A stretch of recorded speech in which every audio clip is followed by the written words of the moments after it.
Assalamualaikum warahmatullahi wabarakatuh. Selamat pagi semuanya. Apa kabar? Alhamdulillah semuanya baik ya. Oke, sebelum kita mulai pelajaran pada pagi hari ini, alangkah baiknya kita melapaskan basmalah. Bismillahirrahmanirrahim. Semangat ya belajar hari ini. Oke. Kepada Ika, tolong nak, sampah di bawah mejanya silakan diambil dan dibuangkan ke tong sampah ya. Karena kebersihan itu sebagian dari iman. Kalau sudah bersih, silakan rangkuman yang minggu kemarin silakan dikumpul ya di meja ibu. Nanti ibu tunggu. Oke, sebelum kita lanjut ke materi, kita harus tahu dulu tujuan pembelajaran kita. Yang pertama yaitu agar siswa dapat mengetahui apa Negara Kesatuan Republik Indonesia. Dan yang kedua, agar siswa mengetahui tujuan Negara Kesatuan Republik Indonesia. Dan yang ketiga, mengetahui bentuk pemerintahan Republik Indonesia. Dan yang terakhir, tentunya bermanfaat bagi kita semua. Amin. Sedikit memberi motivasi. Barang siapa yang tidak merasakan pahitnya belajar, maka ia akan merasakan hinanya kebodohan sepanjang hidupnya. Jadi harus semangat dalam belajar ya.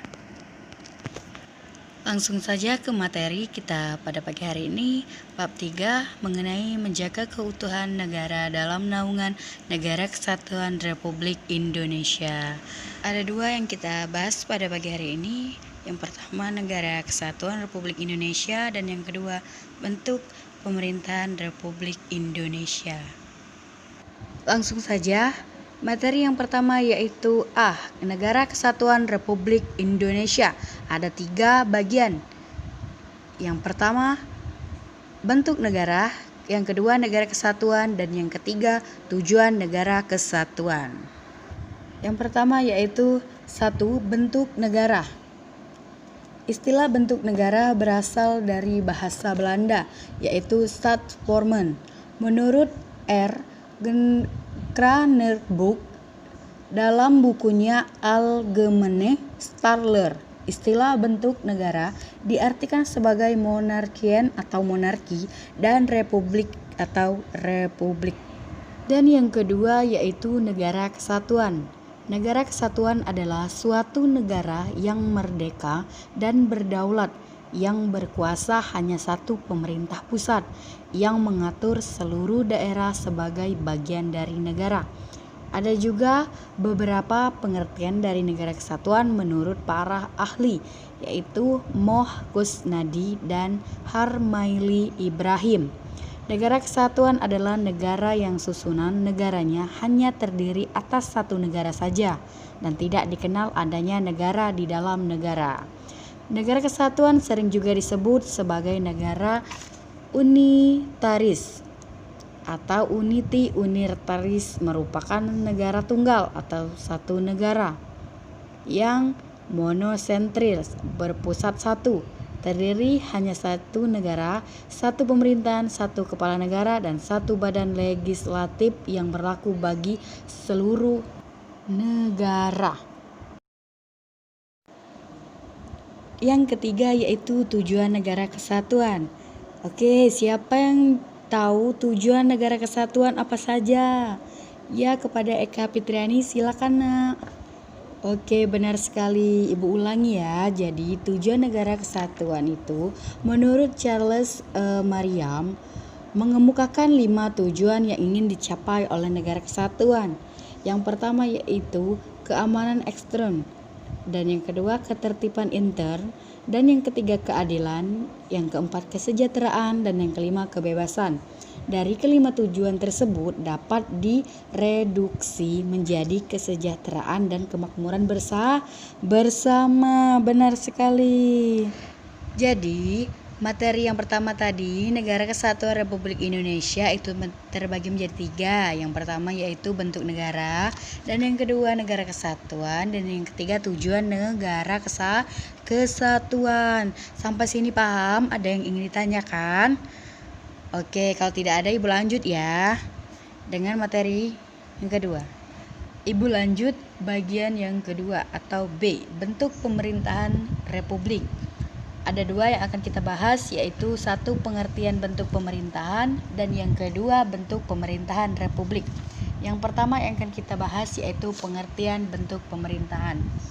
Bentuk pemerintahan adalah suatu istilah yang digunakan untuk merujuk pada rangkaian institusi politik yang digunakan untuk mengorganisasikan suatu negara guna menegakkan kekuasaannya atas suatu komunitas politik. Ada juga beberapa bentuk pemerintahan di dunia. Yang pertama yaitu aristokrasi, dan yang kedua oligarki atau oligarki, dan yang ketiga demokrasi, dan yang keempat otokrasi, dan yang kelima monarki, dan yang keenam emirat, dan yang ketujuh plutokrasi. Dan yang kedua yaitu bentuk pemerintahan republik. Negara republik pada dasarnya adalah negara yang tampuk pemerintahan, akhirnya bercabang dari rakyat, bukan dari prinsip keturunan bangsawan. Adapun juga konsep republik telah digunakan sejak berabad-abad lamanya. Republik yang paling terkenal adalah Republik Roma yang bertahan dari 509 SM hingga 44 SM. Dalam bentuk pemerintahan Republik Roma tersebut dipraktikkan dua prinsip utama yang dijalankan negara, yaitu prinsip yang pertama prinsip annuality atau memegang pemerintah selama 1 tahun, dan yang kedua prinsip collegiality atau 2 orang memegang jabatan ketua negara. Oke, sampai di sini paham? Apakah ada yang ingin ditanyakan? Oke, jika tidak ada, Ibu akan memberikan tugas per individu dan juga kelompok. Kalau tugas per individu, buka buku halaman 100, di situ ada pilihan ganda 1 sampai 10 kerjakan di rumah. Dan tugas kelompok, di situ halaman 101 ada esai, dan juga minggu depan kumpul sama seperti soal per individu. Oke, jika tidak ada yang ingin ditanyakan, Ibu akan tutup. Sebelum Ibu menutup pembelajaran kita pada pagi hari ini, langkah baiknya kita mengelapaskan hamdalah. Alhamdulillahirabbil alamin. Mohon maaf apabila ada kata-kata yang salah. Kepada Allah saya mohon ampun. Ibu tutup dengan ucapan wabillahi taufiq wal hidayah. Wassalamualaikum warahmatullahi wabarakatuh.